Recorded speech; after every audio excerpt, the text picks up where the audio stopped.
me había olvidado grabar, ya, pero ya no es mucho lo que perdimos. Hablamos sobre eso, las características, dijimos que habían tipos de lenguaje, ¿cierto? De máquina de bajo nivel y alto nivel. Nosotros nos preocupamos más en el lenguaje de alto nivel, Python. Dijimos que también hay lenguaje interpretado y lenguaje compilado. Python es un lenguaje interpretado. Definimos lo que era un algoritmo, que es una serie de pasos que describen un proceso a seguir para resolver un problema específico, que es lo importante. Dijimos que esto es lo que más nos debe importar durante este semestre, que es, primero que nada, tener claridad sobre el problema, es decir, tener una claridad absoluta sobre la definición del problema, ser capaces de analizar el problema, y analizar el problema es descomponerlo en sus partes, y esas partes, cada una de ellas en teoría se transforman en funciones. Después diseñar el algoritmo. El algoritmo es los pasos que yo debo hacer para poder resolver el problema, realmente. Y después viene la codificación, que todo el mundo confunde con programación. La codificación es transformar el algoritmo en un programa a través de un lenguaje de programación. Y aquí es donde llegamos. Los algoritmos tienen ciertas propiedades. Y esto es muy importante que quede claro, y acá iba a quedar hasta grabado. Un programa o un problema está correcto sí y solo si da solución al problema que se ha planteado, no al que yo creo que se me planteó, y bajo las especificaciones y los estándares que se me solicitaron. Eso es un programa correcto. Por eso, si a mí me dicen que resuelva un problema con estas especificaciones, eso es, y lo hace, entonces está correcto. Que funcione no significa que sea un problema correcto. Eso quiero hacer de la diferencia. Nosotros somos muy quisquillosos en esa cosa en el desarrollo de software. Así que ojo con eso. Tiene que ser eficiente, es decir, consumir la mínima cantidad de recursos. Tiene que ser sencillo de expresar y tiene que ser simple. Tiene que ser repetible, es decir, que si yo lo ejecuto muchas veces con las mismas entradas, el resultado tiene que ser el mismo y siempre tiene que terminar, obviamente. ¿Cómo hacemos esto? A través de una metodología. En ingeniería se trabaja usando metodologías y no se desarrollan los problemas al lote. Porque para eso tenemos metodologías. Una metodología en la que vamos a usar nosotros para nuestro problema se llama metodología del diseño descendente. ¿Y en qué consiste este?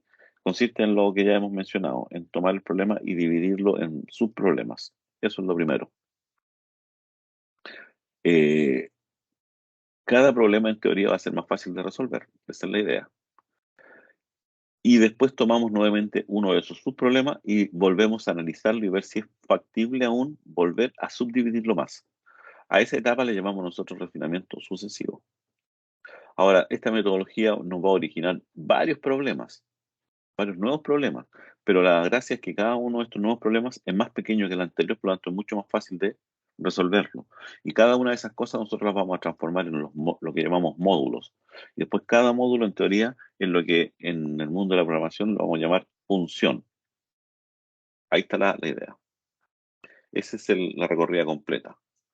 Acerca de Python, dice, Python pertenece al lenguaje de programación que puede ser clasificado como el lenguaje interpretado de alto nivel, multiplataforma, de tipado dinámico y multiparadigma. ¿Qué significa eso?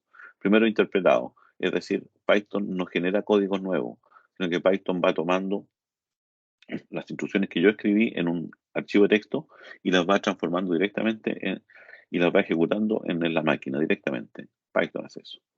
Es de alto nivel porque es bien entendible y tiene mucha facilidad para programar.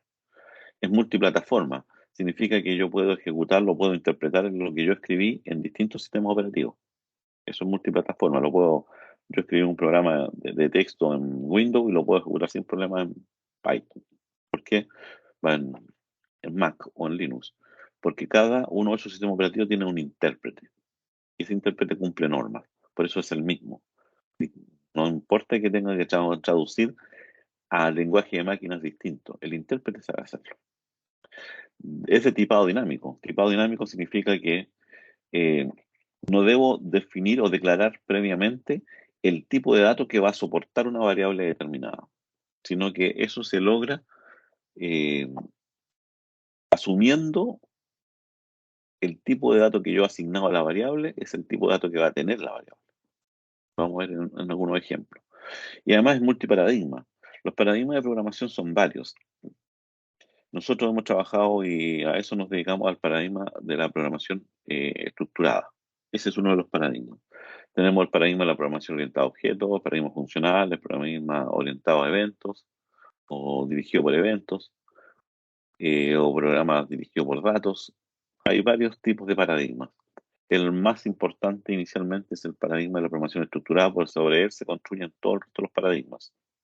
Ahora, ¿qué significa que sea multiparadigma? Que yo puedo programar en Python de manera estructurada, como lo estamos haciendo hasta ahora. Podemos programar de manera orientada a objetos, como lo podemos hacer después de programación avanzada. Lo podemos hacer como programación orientada a eventos, si estamos diseñando, programando interfaces gráficas. Todo ese tipo de cosas funciona. Ahora, hay una cosa importante. Como tenemos que desarrollar software y tenemos que hacer la diferencia de que nosotros somos especialistas en el tema, vamos a usar ciertas normas que nos plantean los creadores de Python. Los creadores de Python dicen que deberíamos tener ciertas normas de programación que deberíamos respetarlas sí o sí. Como por ejemplo la primera que les mencioné yo, o sea, separar mi código o programa en una parte ejecutable y lo que no es ejecutable y no ir mezclando cosas. Por eso es la primera parte que les mencioné. Pero además nos dicen lo siguiente, que va a existir un grupo de propuestas que ellos nos dicen o nos sugieren que nosotros deberíamos utilizar cuando estoy desarrollando o trabajando o construyendo software en Python. Aquí está. Para la estructura de código, dice, a fin de alcanzar un mecanismo estándar en la forma de programar, se provee una regla de estilo definida a través de la Python Enhancement Proposal número 8, las famosas PEP 8. ¿Qué significa eso? Sus normas. Ahí vamos a ir viendo después algunas de estas básicas. Ya, los lenguajes informáticos. Tenemos varios lenguajes informáticos, no solamente lenguaje de programación. Los lenguajes de programación informáticos ya todo el mundo los conoce o sabe el nombre. Python, PHP, Perl, C, Java, C Sharp, C++, JavaScript. Todos esos son lenguajes de programación. Pero además tenemos el lenguaje de especificaciones, el llamado UML, o el lenguaje de modelado. Eh, ¿Cuál es la idea? Esto es donde yo especifico programas, no los programo. Esto se lo van a ver ustedes en UML, lo van a trabajar un poco con él cuando veamos programación orientada a objetos o casos de uso, cosas por el estilo. Ahí existe una especie de lenguaje unificado de especificaciones, o de modelado en este caso. No lo vamos a ver en este curso, pero sí ténganlo claro. También tenemos lenguaje de consultas a base de datos. Esto lo van a ver ustedes en modelamiento de datos y base de datos. Son el famoso lenguaje SQL, Language Query Extractor, el lenguaje estructurado de consultas, que es el lenguaje con una serie de palabras que me permiten a mí interactuar con las bases de datos. Esos son. Ahora, obviamente, estos lenguajes de consultas también tienen que ser utilizados a través del lenguaje de programación, está claro. También tenemos lenguaje de marcas o de marcados, como el HTML o las páginas web, que son lenguaje de marcas de hipertexto, o el XML, que es un lenguaje de marcas para ordenar documentos. También tenemos lenguaje de transformación, XSLT, que a través de unas ciertas normas le cambian completamente la visión o la visibilidad que tiene un documento. Son como las hojas de estilo, las CSS. Y tenemos además otros lenguajes que también ya no los llamamos lenguajes, sino que le denominamos protocolos. Protocolo es cuando dos entidades se ponen de acuerdo para entender lo mismo ambos. Ese es un protocolo. Protocolo de comunicación es que tanto el emisor como el receptor se ponen de acuerdo en entender lo que viene y interpretarlo de esa forma.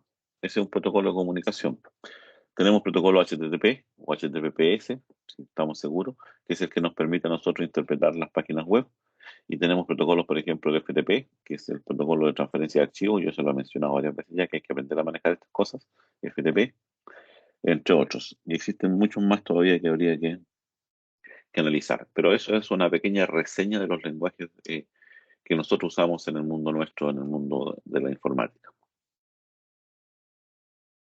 Ya, el lenguaje ideal el lenguaje de programación es un lenguaje obviamente no natural. Los lenguajes que hablamos los seres humanos se denominan lenguajes naturales. Tenemos lenguajes de alto nivel, que dijimos que son los más cercanos al ser humano, a nosotros. Generalmente los lenguajes de alto nivel están todos orientados o son un subconjunto del idioma inglés, así que hay que aprender inglés. Ya mencionamos con respecto a los lenguajes interpretados, mencionamos un poco también lo que era tipado dinámico, es aquel cuyas variables no requieren ser definidas asignando su tipo de dato, sino que éste se autoasigna al momento de ejecución. Multiplataforma que puede correr en cualquier sistema operativo y multiparadigma, ya lo mencionamos. El código fuente es lo que yo escribo, es el resultado del, en este caso el Visual Studio Code, lo que hace es código fuente. Esa es la idea.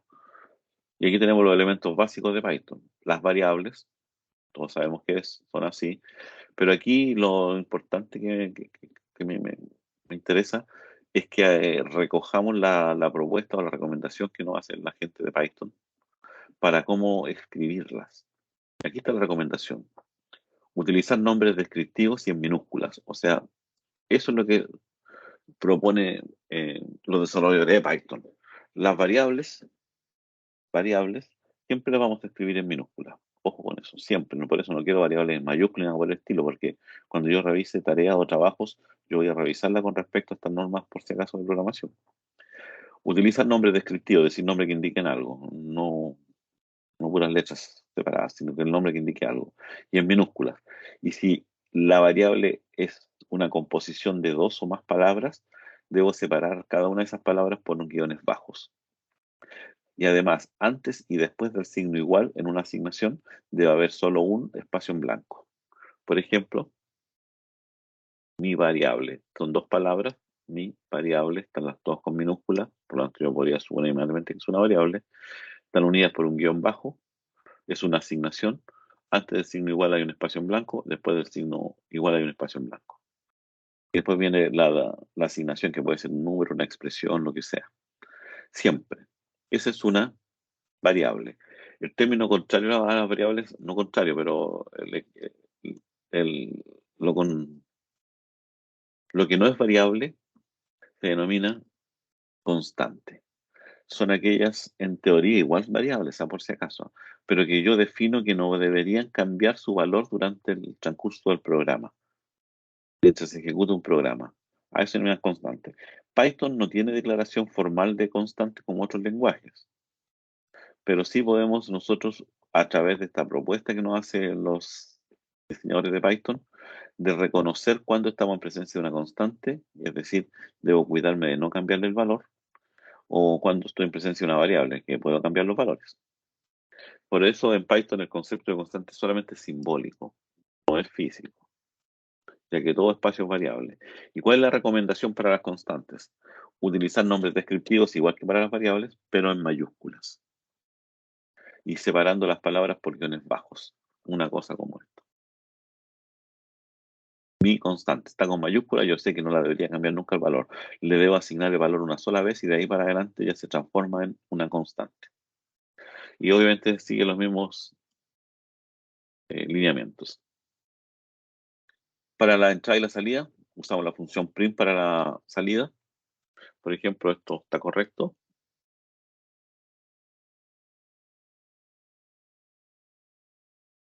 Y imprimimos la variable. Para el input también lo mismo, pero recuerden que el input es la instrucción, pero es una asignación. Por lo tanto, cumple todas las normas de la asignación, signo igual y cosas por el estilo. Tenemos los tipos de datos, sabemos que existen los tipos de datos cadena de texto, que son los strings, pueden ser con comillas simples o comillas dobles, o cadenas de multilínea que están encerradas entre tres variables o tres comillas, dobles, no simples, ¿no? Dobles. El número entero, número real y variables booleanas. También tenemos otro tipo de datos más complejo, en un par de minutos más los vamos a ver. Operadores aritméticos, ya los conocen, la suma. Fíjense que para la resta tiene dos interpretaciones, el mismo símbolo. Se llama resta cuando es la resta o la operación aritmética entre dos valores y me da un resultado. Pero además tenemos que puede ser considerado como una negación, es decir, lo contrario de 5 es menos 5. Eso es. La multiplicación son los asteriscos Y la potencia son los dobles asteriscos. 2 elevado a 3, eso es lo que estoy calculando aquí, es 8. La división clásica y la división entera, que me entregue solamente resultados enteros, es con dos signos de división. Y el módulo, que es el resto de la división entera. ¿Cuál es la recomendación acá? Siempre colocar un espacio en blanco antes y después de un operador. Aquí, ¿ven? Hay un espacio en blanco, hay un espacio en blanco. Ahí tenemos varias de estas cosas. Por ejemplo, esto está correcto. La variable está bien definida. Antes hay espacio en blanco, espacio en blanco. Antes aquí eh, antes del operador, espacio en blanco. Después del operador, un espacio en blanco. Una variable bien escrita. Aquí otro espacio en blanco. El operador, otro espacio en blanco. Así es como vamos a ir escribiendo todos nuestros programas. También tenemos el concepto de los comentarios. Los comentarios es lo que yo escribo adentro de mi programa. No confundir con los comentarios que ustedes me envían de repente en las tareas y que ustedes ponen dentro de su LMS. No, esos no son comentarios para nosotros. Los comentarios son los que pertenecen efectivamente al programa, que están dentro del programa. Y tenemos comentarios de una sola línea, a los cuales se le antepone el, el ampersand, perdón, el gato o la almohadilla. Y tenemos comentarios de varias líneas. Son igual que las variables, con tres de estos comillas dobles. Y aquí hay otras cosas. Además, dice recomendación. En los comentarios pueden incluirse palabras que representen acciones generalmente. Todo por hacer algo debe corregirse, que es algo debe corregirse, como quiera usted. ¿Cuál es la recomendación? Que los comentarios van a estar en la misma línea del código, como el ejemplo que está acá. Estos deben separarse con dos espacios en blanco. Es decir, dos espacios en blanco que deberían haber. Luego del símbolo gato o almohadilla debe ir un solo espacio en blanco. Hay uno, y aquí deberían haber dos. Dos, y hay uno. Eso estaría correcto. Ya, ahora vamos a analizar rápidamente los datos complejos o estructuras más interesantes, que son las que nosotros hemos usado mucho más ya oficialmente. Vamos a hablar sobre tuplas, listas y diccionarios. Nosotros el semestre pasado trabajamos muy fuertemente todo el tema de las listas. Ahora es casi lo mismo las tuplas y los diccionarios, algunas particularidades, pero es bueno que las mencionemos y las conozcamos. Eh, Estos tres tipos de datos pueden almacenar colecciones de datos, es decir, un conjunto de datos que pueden ser todos del mismo tipo o todos distintos, da lo mismo. Se van a diferenciar por su sintaxis y por la forma en la cual los datos pueden ser manipulados. Así que puedo hacer con los elementos que pertenecen a cada una de estas tuplas o cada uno de estos conjuntos o colecciones de datos. Primero, las tuplas, que en el semestre pasado casi ni las mencionamos mucho porque son como el equivalente a las constantes si estamos hablando de tipo de variables. Una tupla es una variable que permite almacenar varios datos, ojo, inmutables. ¿Qué significa que algo sea inmutable? Que no puede ser modificado, que no se modifica. Eso es inmutable. Por lo tanto, si yo creo una tupla con varios datos, no las puedo modificar más el contenido de esa tupla. Esa es la idea. Y pueden ser de diferentes formas. Si ustedes se dan cuenta aquí, yo me creé una variable llamada mi tupla, también creada siguiendo la PEP 8. Tenemos el signo igual, siguiendo eso. Y fíjense que aquí tenemos varios elementos. Cada elemento, como ya igual que en la lista, está separado por una coma.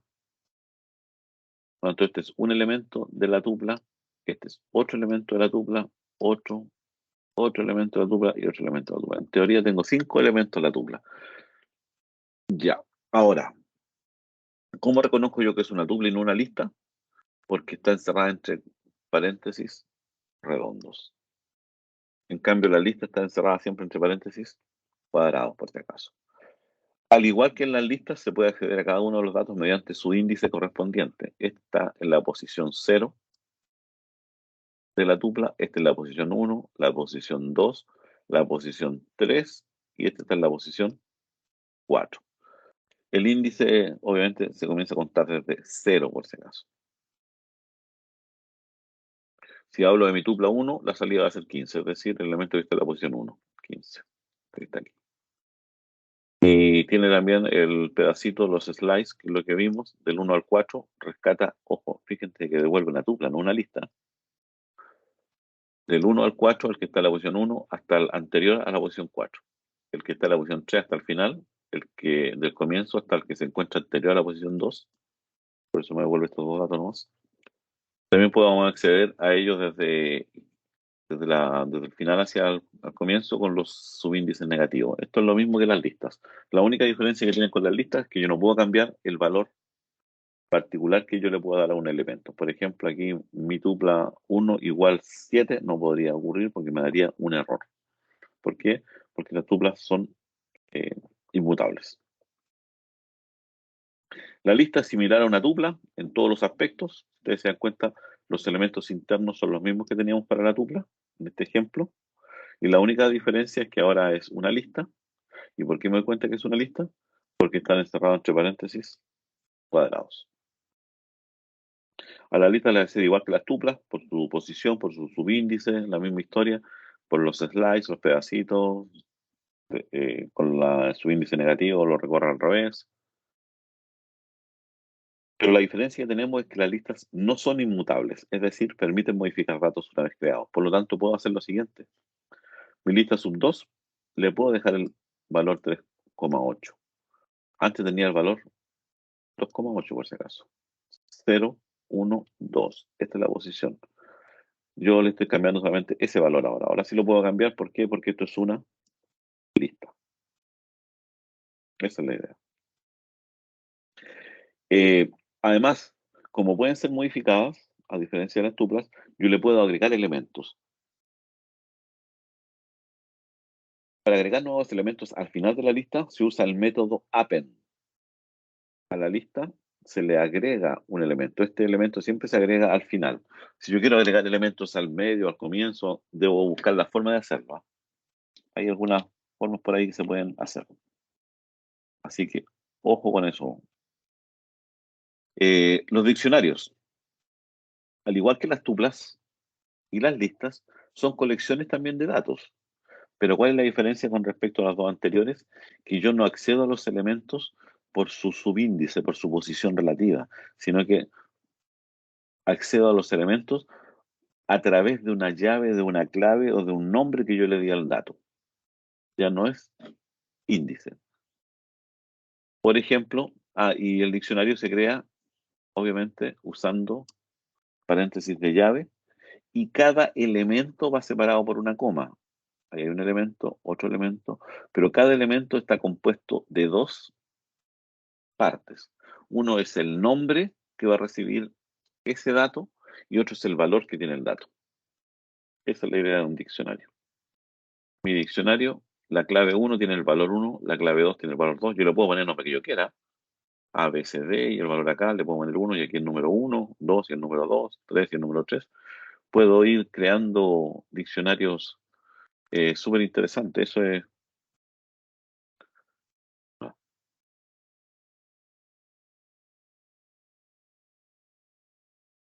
Eso es muy interesante de repente para algunas aplicaciones.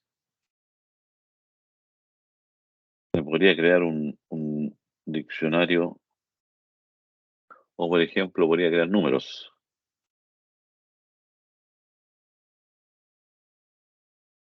Se creó ese diccionario y aquí vamos a crear cero. Vamos a poner comillas simples para que me gustan más. Por gusto nomás. Cero. Después vienen los dos puntos y aquí voy a poner el número cero. Coma. Ese es el primer elemento. El segundo elemento puede ser uno y aquí voy a crear yo el uno. Obviamente tenemos que seguir. Me equivoqué. No sé qué es lo que hice. No sé qué es lo que hice. Ya. Números, dijimos que tenemos que seguir la convención cero, los puntos, espacio, cero, coma, y ahora el espacio en blanco. La coma siempre va pegada al último elemento, al anterior, y no hay espacio entre la coma.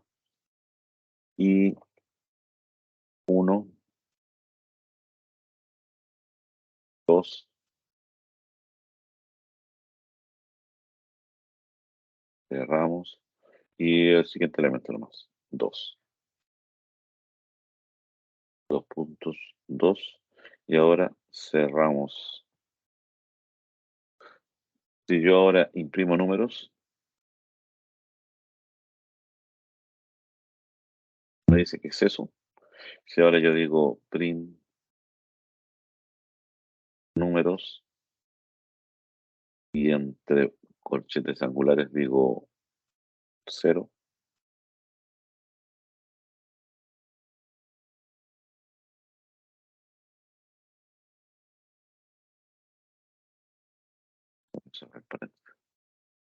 ahora me da el 0, ¿eh?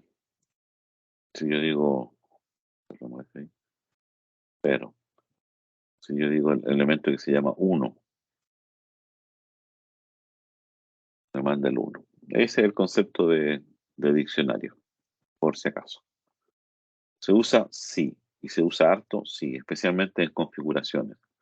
Si ustedes se acuerdan de Python, de Visual Studio Code, si ustedes quieren cambiar la configuración acá, se van a la configuración acá y le dicen configuración. Y la configuración ustedes pueden poner cositas acá, valores que ustedes quieran cambiar. Algunas de estas cosas que ustedes quieran cambiar. Con size, editor, todo ese tipo de cosas. ¿No?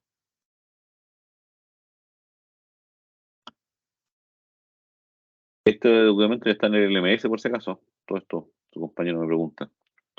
Ya, pero así es como uno lo ve. Pero cómo está almacenado directamente o cómo uno podría modificar directamente esto, le da aquí, si ustedes miran acá, y ahí entramos en un diccionario, miren, está eso y eso, ese es el nombre y esto es el valor que tiene. Y esto, oh, el separador. Aquí que me decía, Windows Zoom Label es igual 3. Si me voy acá, en alguna parte por ahí debe estar el Windows Zoom Label, el editor, extensiones. En alguna parte por ahí debe estar todo ese el archivo. Es un archivo gigantesco por si acaso. Si uno quiere analizarlo fácilmente, es gigantesco. Ya, pero eso, para eso se usan los diccionarios por si acaso, generalmente, para configuraciones. ¿Puedo eliminar del diccionario? Sí, a través de la clave. ¿Puedo agregar un nuevo valor? Sí. ¿Puedo cambiar valor? También. Y lo último que vimos fue la indentación. La indentación tiene que ver con las estructuras de control. La indentación puede ser opcional,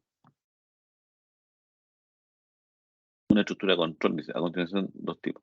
En algunos lenguajes, la indentación es opcional, es decir, el programador sí o sí debería él implementarla, pero eso no significa que va a tener algún efecto sobre el programa.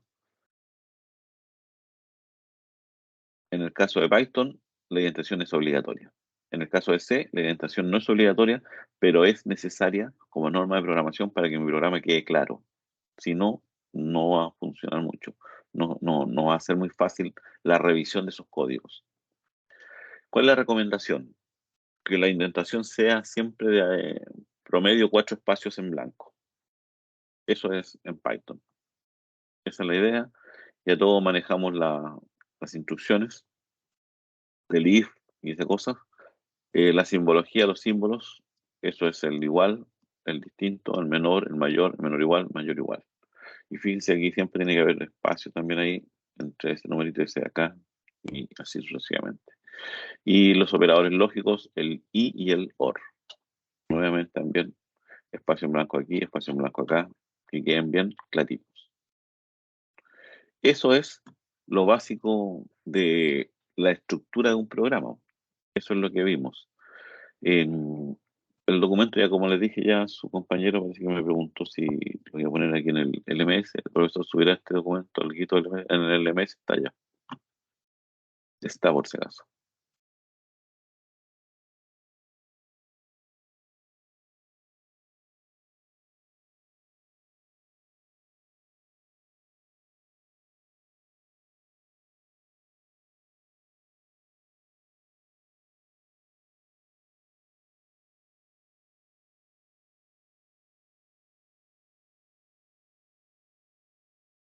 Eso es. Sí, sí, sí, sí, sí. Ya. Ahora vamos a repasar un poco este tema. Tenemos métodos de string, ¿cierto? Es bueno que le echen una miradita, que los deje ahí para que los revisen, los tengan a mano, porque como estamos trabajando en esto, todo esto tiene que ver con el string. Ahí están todos los métodos, hay que repasarlos, repetirlo y ver cuál es más importante. Y además el manejo de archivos en Python. ¿Por qué lo pusimos así? Porque, por favor, les voy a pedir una cosa. Delante hicimos este ejercicio y dale con poner with open. ¿De dónde lo sacaron? Y le explicaba el por qué. Si yo voy a copiar algo, debo copiar y saber qué es lo que estoy copiando, no copiarlo porque sí. Esta es la forma en que vamos a trabajar nosotros, cómo se abren los archivos, por si acaso. Nada de con el with open y cosas por el estilo. Aquí está la explicación. Esto lo tenían del semestre pasado. No sé, parece que le hacen más caso a YouTube que a los profes y después por eso les va mal, porque en YouTube no todos saben lo que están hablando, cómo se cierran los archivos, cómo se abren, cómo se puede crear un archivo, grabar cosas, cómo puedo leer. Y aquí hay un ejemplo básico, si era cuestión de leer este ejemplo nomás. Ahí tengo, ya para este por si acaso, hay que eliminar ese. Con Open nomás. Así es como se abre un archivo y nada más. Nada más. Ya. Eso está ahí en el documento por si acaso, porque ahora lo que viene es un problema bastante simple, muy, muy, muy, muy simple. Espero que lo puedan resolver. Les voy a dar sus minutitos para que ustedes lo puedan intentar resolver y ver si pueden trabajar de buena manera. Lo que yo voy a hacer ahora es, como ya tengo el listado y sé quiénes son todos los que están aquí adentro, sé que hay estos estudiantes, voy a em, presentarle el problema, se lo voy a leer, lo vamos a revisar un par de minutos y después ustedes van a tener unos 10 minutitos para resolverlo y yo voy a seleccionar a alguien para que me muestre lo que hizo.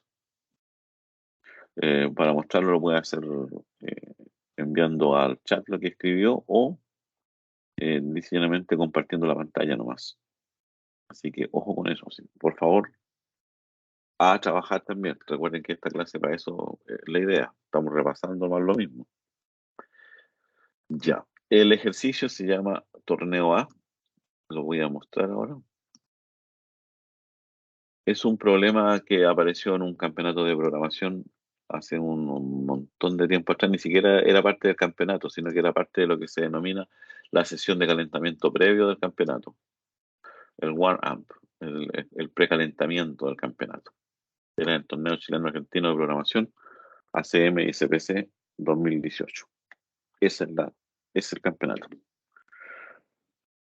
Vamos a leerlo. Es bastante simple, así aquí lo importante es la estructuración que yo quiero que ustedes tengan de su programa y se sigan lo mismo que hemos hecho en clases. Si yo resuelvo un problema, lo divido en sus problemas, módulos, por lo menos una lectura, un proceso y una salida, mínimo. Dice, ayudando al abuelo Leo. No sabemos concretamente por qué, pero al abuelo Leo no le agrada una de las vocales de la lengua castellana. Tal vez sea para él, engorroso, mejor tú, tilde. Tal vez sea para él engorroso pronunciarla. Con certeza, el tartamudeo estaba mal visto en épocas pasadas.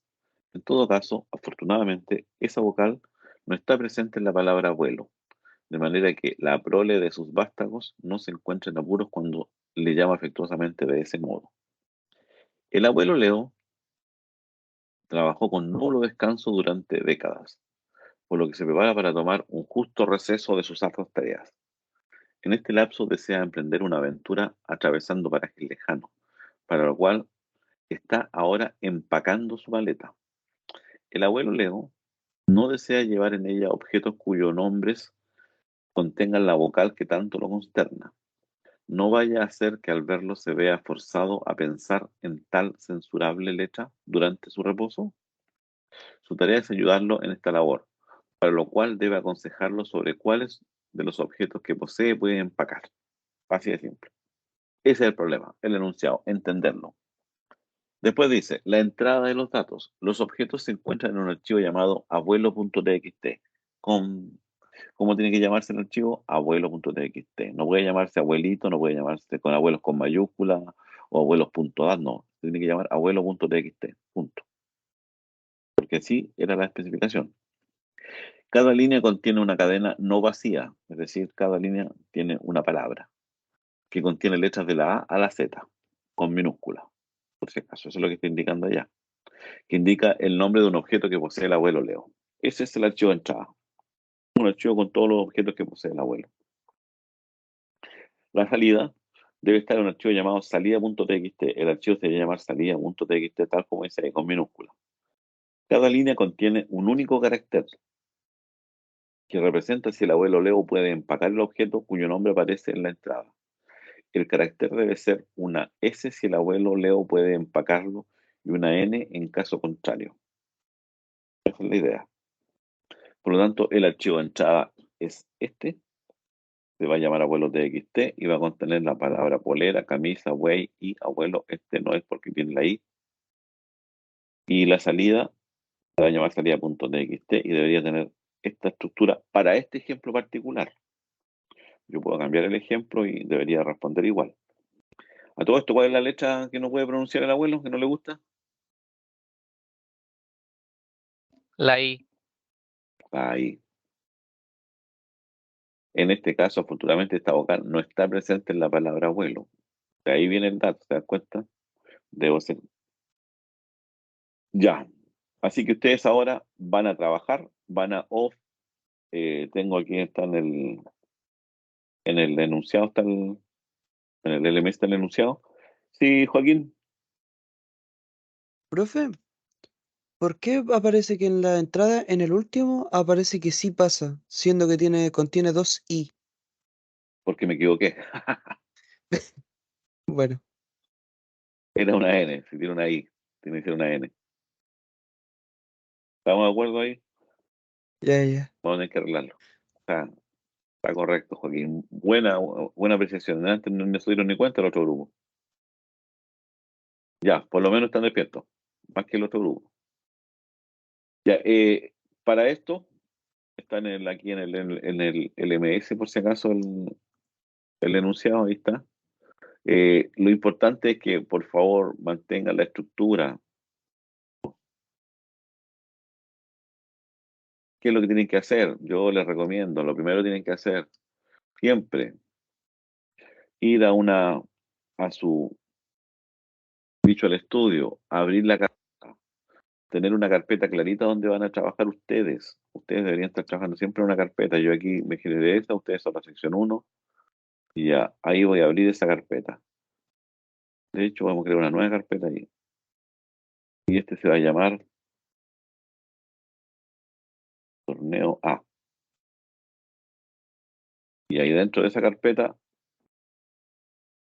ahí metemos algo. Lo primero que debería hacer yo, ¿qué cosa es? Antes de hacer cualquier entuerto, se va a llamar torneo.pi.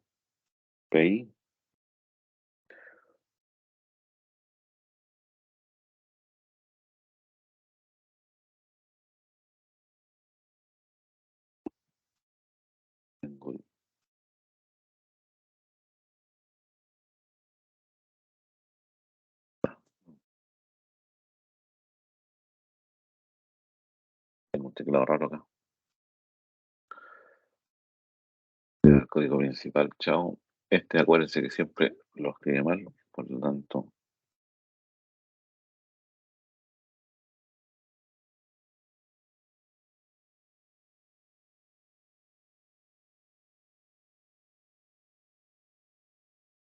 Ya, eso es lo primero que deberían tener ustedes. Y de ahí empezar a construir ahora.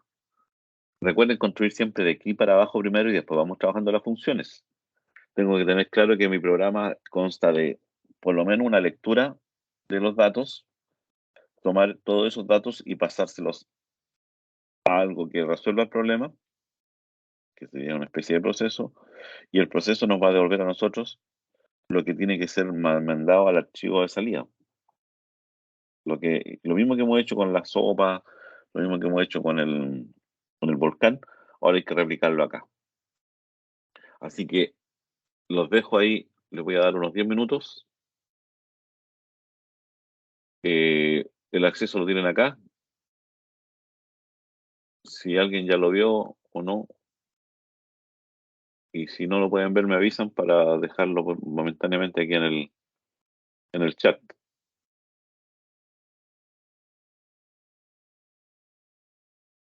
Ya, 10 minutos les dejo nomás, después voy a sacar a alguien así aleatoriamente para que me diga qué es lo que están haciendo.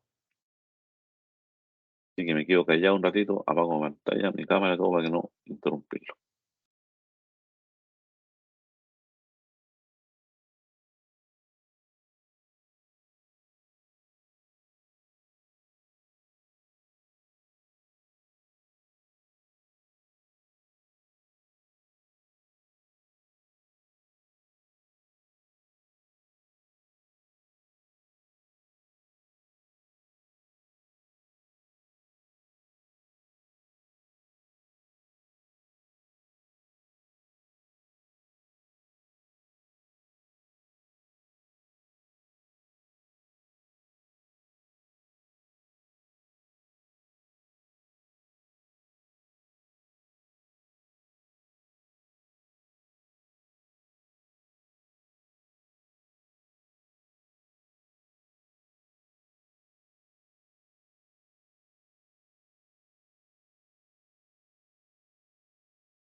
Ya, ¿alguien lo ha terminado?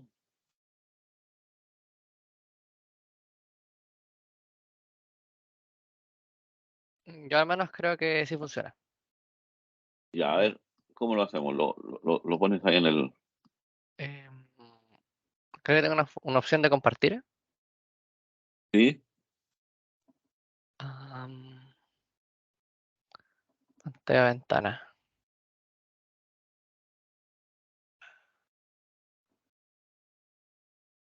Déjeme ver si comparto la pantalla completa.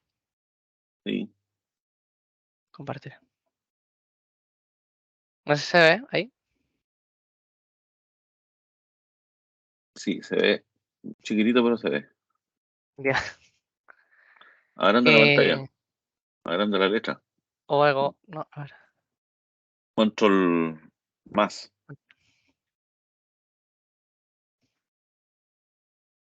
Ya. Leer palabras, le pasamos a abuelo y nos devuelve palabras, ¿cierto? Leer palabras, Sí. abrimos el archivo, una palabra por cada línea que está en el archivo, palabras, append, rstrip, Es ya. que esto acá lo hago simplemente porque en la mayoría de ejercicios me aparece un espacio al final, o sea, un enter al final, entonces Sí, prefiero poner una lista, quitarlo y después colocarlo. siempre hay que sacarlo, siempre hay que Sí, sacarlo, está claro. por eso. Porque siempre que leo de un archivo, yo me traigo el salto de línea. Ujú. Y el salto de línea de repente nos molesta. Así que yo leo y lo elimino, dependiente si lo vaya a usar o no, por norma. Sí, Y a lo ahí que me devuelve refiero es, palabras. al colocar de nuevo, le coloco los saltos, pero el último se lo quito, para que no quede feo. Ya, comprobar palabras ahora. Comprobar palabras. Llevar para cada palabra. Ya, append N, append S. -1, ahí le quitaste el salto. El final, sí. Archivo open, ya. Aquí recomendación. Después que tengas todo esto listo, tú aquí en la función comprobar palabras, ¿cierto? ¿Sí? Devuelve llevar. Uy, Y devuelvo después llevar. llevar. Y dentro de la siguiente función, en grabar, no sé cómo le quieras poner a la siguiente función, después de comprobar palabras, y ahí pones tú todo Toda lo que esta tiene que parte. ver con el archivo de salida, toda esa parte. Ya. Y ahí te queda perfecto. Bueno, por si acaso sí funciona, está aquí.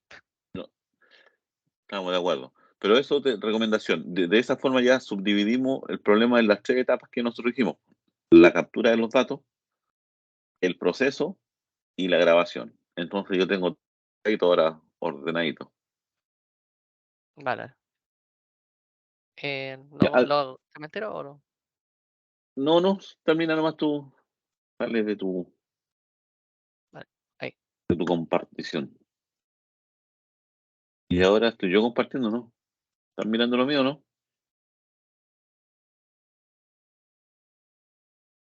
Yo no veo. Ahora sí. Ahí sí. Ya, gracias, Miguel, eres tú, ¿no? Sí, sí, ¿Quién Miguel, era?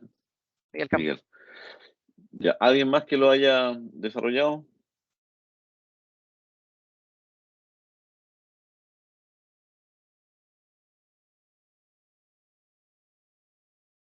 Parece que estamos solos, Miguel.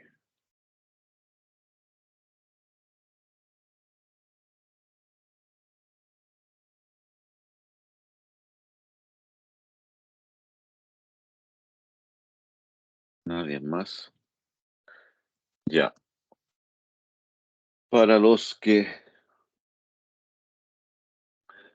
para terminar nomás el tema, voy a, teniendo claro que lo tiene bien su compañero, ¿cierto? Pero cuál es la estructura que uno debería siempre hacer con los nombres que corresponden. Lo primero es capturar los datos. Y yo le voy a poner aquí objetos, por decir algo. Él le ha puesto otro nombre, ¿cierto, Miguel? Pero yo le pongo objetos.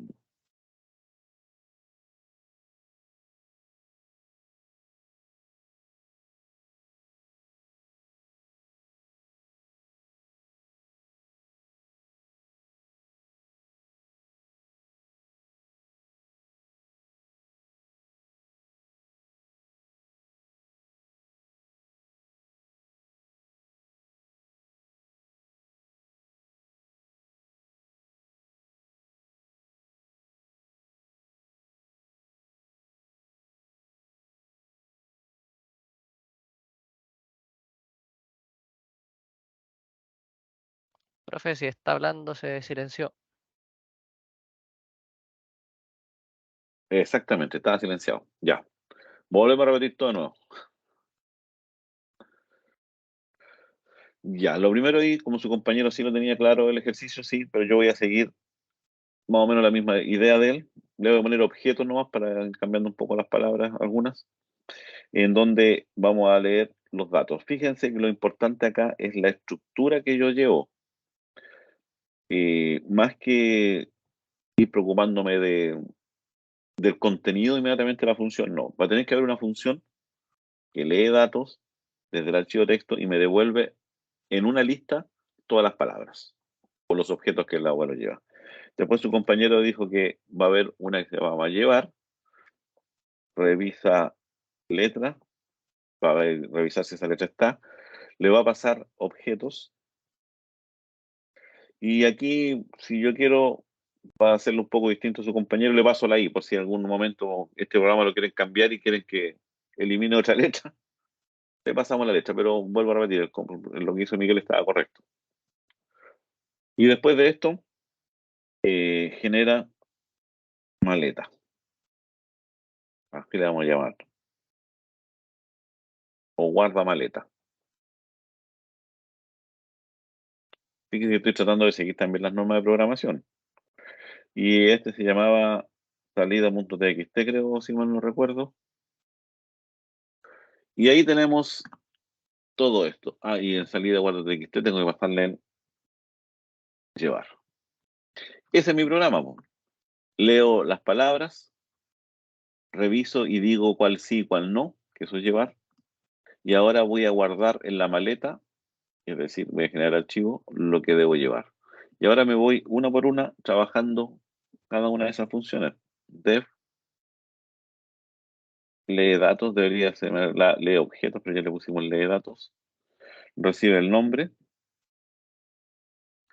Esta cosa va a devolver una lista de objetos. Y esa lista de objetos yo le voy a decir que sea una lista vacía. Ahora vamos a abrir el archivo de entrada se va a llamar open y se llama nombre y no pongo nada más. No sé por qué algunos le ponen quit y hacen todo un enredo con esta instrucción, si era tan simple como hacer un open. Y ahora, para hacerlo también un poco a lo mejor distinto a su compañero, for cada objeto en entrada, para cada objeto que esté en entrada, voy a eliminar en objeto lo que les mencionaba, que es el salto de línea. ¿Cuál salto de línea? En la línea final, el S, que eso es el salto de línea, que a veces molesta. Ya, eso y ahora, ¿qué es lo que hace sobre cada esa cosa nomás? Lo voy a meter a la lista de objetos. Y aquí el objeto. Fíjense en los nombres que fui poniendo para que me quede más o menos claro. Y después, ¿qué es lo único que tengo que hacer? Cerrar. Esta función lo único que hace, lee objetos, nada más. No se preocupa de ver qué es lo que voy a hacer con el objeto, nada, sino que lo prueba nomás. Y ahora vamos a ver si está correcto o no, po. Ejecutamos ahí. Pero para poder ejecutarlo, necesito tener el archivo, que no lo tengo creado. Para evitar que se me pierda esto, lo voy a guardar. Y necesito grabar un archivo que tenga esos datos, esos que están aquí. Y eso se genera primero el archivo de datos, ese se llamaba abuelo.txt. Y lo primero que tenía era polera, camisa, buey, voy con, ok, y abuelo, no, porque, no, no, porque tiene la I. Ahí tenemos los 6 elementos, lo grabamos nomás. todavía no estamos generando el archivo, así que vamos a probarlo aquí nomás a ver si en la salida me lo tira bien. Así es como voy probando yo.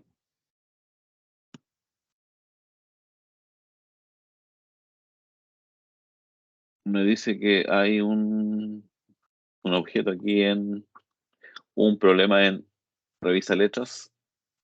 Ah, no, que no la he escrito tampoco. Def revisa letras, que va a recibir un objetos y una letra, y no hace nada por el momento.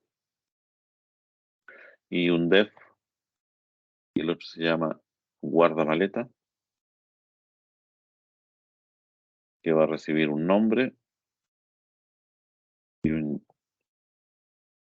una lista. Y también pass.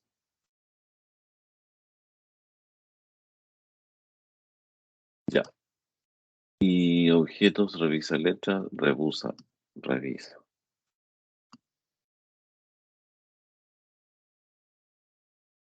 Revisa letras, llevar.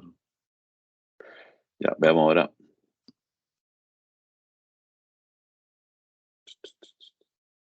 Revisa letra. Revisa letras. Porfiado. Ya, ahora sí. Y lee datos. Ah, se me olvidó lo más importante, bueno. Return objetos. Ya, bolera, camisa, güey y abuelo. Ahí están todos los elementos. Tal cual. Ahora me voy a revisar letra. Este es más fácil todavía. Y ahora saco eso de ahí, porque sé que está bien. Me voy a revisar letras. Ese me tiene que devolver el llevar. Por lo tanto, llevar va a ser una lista que tengo que tenerla clara. Y ahora usamos nuevamente for. Por cada objeto que esté en objetos, fíjense que ahora son listas. Objeto es un string ahora. Yo voy a preguntar nomás. If letra in objeto. Si la letra está en el objeto, significa que voy a generar una. No podría meter al tiro, ¿no? Sí. Si letra está en objeto, entonces llevar punto append. Voy a poner si está una n. En caso contrario, llevar punto append una s. Igual que su compañero. Y ahí se queda dando vuelta y después le ponemos un return llevar. Y ahora deberíamos ver y probar si llevar me está entregando o no lo que yo deseo. SN, SN, SN, sí. Está correcto, está ahí. Y ahora me voy a la última función, que es la salida. Esta no genera nada, no genera una lista. Esta lo único que tengo que preocuparme es abrir un archivo de salida. Y ese archivo de salida se va a llamar el nombre que yo le di ahí. Y además asegurarme que es de escritura. Y ahora, por cada respuesta en llevar, le puse respuesta por cada respuesta en llevar, vamos a decir que sal.write respuesta, y a cada respuesta yo le voy a sumar el backslash n que le quité inicialmente para que me queden líneas separadas. Ahí termina esa cosa, y ahora aquí le digo sal.close, cierro el archivo y nada más, finalizo, no devuelve nada. Aquí me debería generar el archivo de salida.txt. Ahí me genera el archivo salida.txt, sn, y aquí le agrego un n, eso es lo que hizo su compañero, le eliminó el último para que no genere una línea en blanco.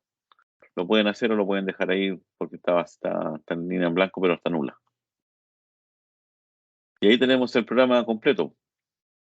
Como ven, lo importante, vuelvo a repetir, no es el ejercicio en sí, sino cuál es la estructura, cómo voy resolviendo el problema.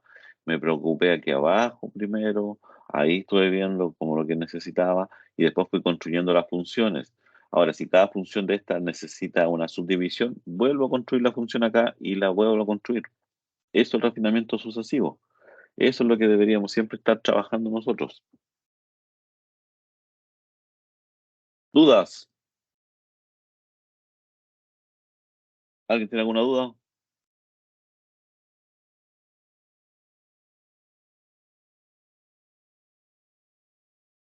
Parece que estoy solo. Me siento como en pandemia. Nada, profe, todo bien. Ya, voy a hacer lo siguiente, por si acaso. Voy a parar la grabación.